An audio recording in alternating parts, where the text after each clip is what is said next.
Hello, my name is Greg. Welcome to episode 8 of 3D Pokemon-like game in Unity. So we have a very basic exploration introduced into our game. And now we will switch our attention to battling aspect of the Pokemon game. This will ease our understanding of some features we will have to introduce to our exploration in the future. And battling is fun in Pokemon games. The combat will be a system separated from exploration, so create a new scene. Save the scene as combat scene. Good. Now we need to describe and store the stats and parameters of our Pokemons into some kind of container.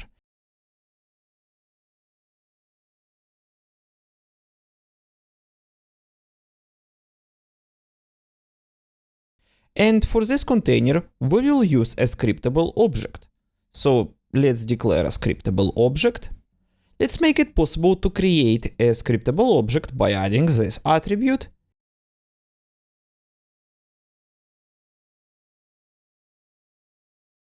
And let's start adding some parameters, like for example a name of the Pokemon. And check the ability to make one in the editor.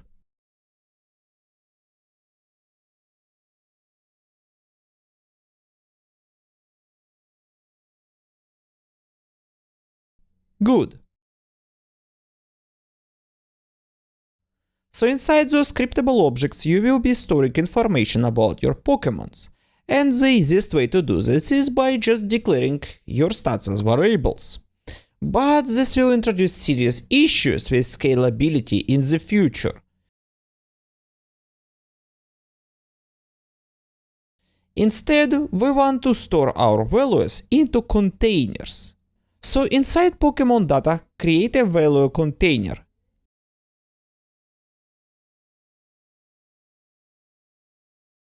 Inside this class, we will declare a value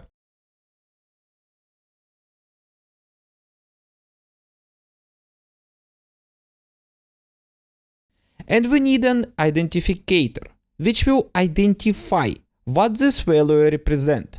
So create an enum called Pokemon Stats. If you want to go more off-brand, you can call it something like Monster Stats. And let's populate this enum with names of the stats we will be having in our game.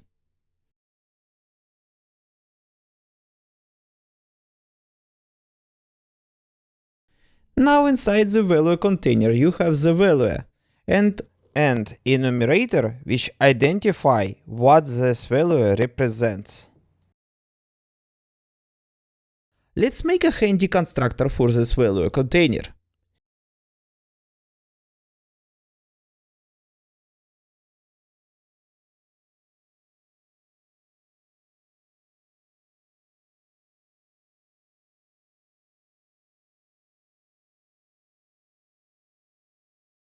If you declare the value container for HP inside the data and look in the editor, you will not be able to edit these values.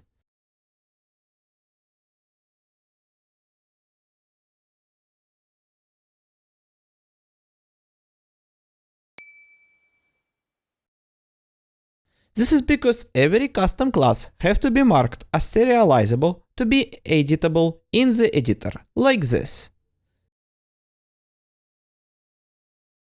Good. Right now we have a container for individual values, but our Pokemon's stats will have many of those values. So we need to make a container for many instances of the value container, called value block.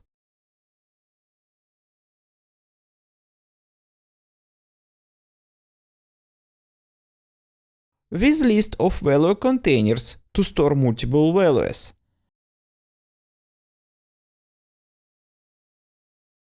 Again, this is a custom class, so mark it as serializable class. So we will be able to edit it inside the editor.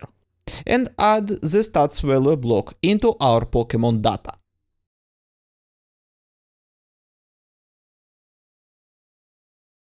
Good. As you can see, we have our stat block, and we can edit and modify it. But we know for the fact that every Pokemon will have a certain list of stats, like, HP and stuff like this. So we want to make it easy to initialize those stats. Create a new method called init, which will be called to initialize all the Pokemon relevant data, like initializing the class. Then we need to populate the block with all stats our Pokemon will have by calling a new method called initPokemon. Inside this method, you want to cycle through all possible Pokemon stats and add them into the list, which can be done by converting a number into an enum value. It will work because enumerators is just a number hidden behind a keyword. You can check this by hovering over the Pokemon stats. Each of the fields will have a number associated with it. So inside the init Pokemon we can cycle through all of them and add them to the list as new value containers.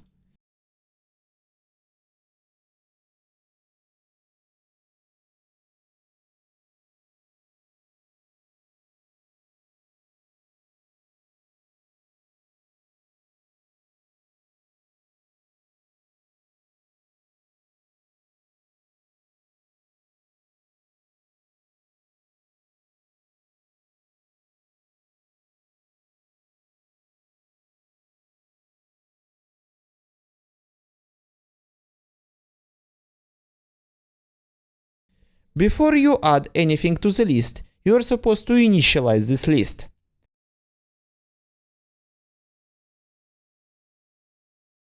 And now we need to have a way to call this init method. While in gameplay, you will be directly calling this method on the scriptable object. Meanwhile, you sometimes want to call methods inside the editor, and you can do this through context menu. By adding this attribute, you will be able to call the method in the Unity through the context menu.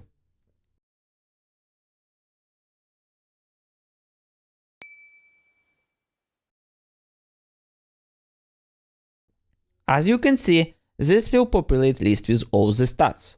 Good! Now, I would like to get rid of one of the small pet peeves in code. This is called magic number. A number with unclear purpose.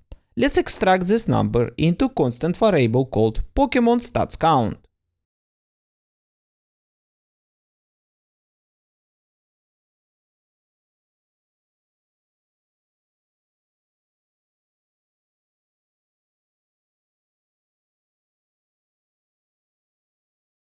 Good. So now we have introduced container for data about our Pokemons. In the next episode, we will start using them. Let's clean our root folder.